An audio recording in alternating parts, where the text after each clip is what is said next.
sa patuloy nating pagbida sa mga kakayahan ng kababaihan ngayong Women's Month, itatampok naman natin ang mga babaeng bumbero na lakas loob sinusuong ang init at sunog para lang maprotektahan ang ating mga kababayan. Let's all watch this. Tuwing buwan ng Marso, pareho nating ipinagdiriwang ang buwan ng mga kababaihan at Fire Prevention Month. Sa pagkakataong ito, kinikilala natin ang mga kababaihan na nasa hilera ng fire and safety. Kaugnay nito, nagsagawa ang Bureau of Fire Protection at Department of the Interior and Local Government ng fire drill activity sa isang mall sa Pasay. Ang nasabing aktibidad ay pinangunahan ng grupo ng mga babaeng bumbero bilang pakikiisa sa layuning Women on Fire. Pinaghalo na po namin ang dalawang selebrasyon sa buwan ng Marso para po ipa-highlight o ipakita ang kakayahan ng mga kababaihan natin, lalo na po sa pagsugpo ng sunog, lalo na yung mga kababaihan natin sa Bureau of Fire Protection. Hindi pa man sumisikat ang araw, nagtipon-tipon na ang mga taga Bureau of Fire Protection sa harap ng mall at ipinaingay nila ang sirena ng truck. Kabilang din sa mga nakiisa rito ang mga estudyante at empleyado na kung saan natutuhan nila ang basic fire drills exercise. As a student po, na-experience ko sa pagpatay ng apoy.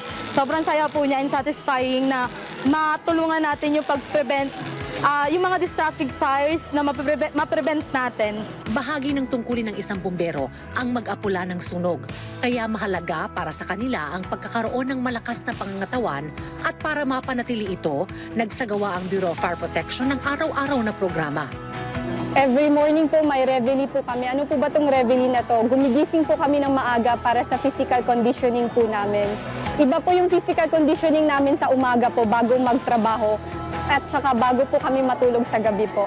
Araw-araw po namin ito ginagawa para ma-meet lang po yung physical demands sa trabaho po namin.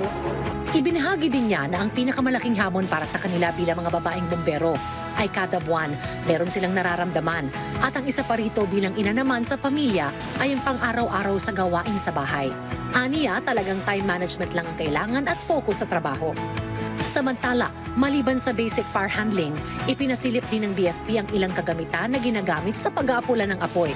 Kabilang na dito ang fire extinguisher, pati na rin ang mga rescue tools tulad ng lubid, martilyo, hagdan at palakol. Sa kabuuan, naging matagumpayang naturang event. Sa parehong pagkakataon, nakita natin ang kahalagahan ng mga kababaihan na nasa linya ng fire and safety. Sa pag-iwas sa sunog, Hindi ka nag-iisa, mga kababaihan, kasama mo! Woo!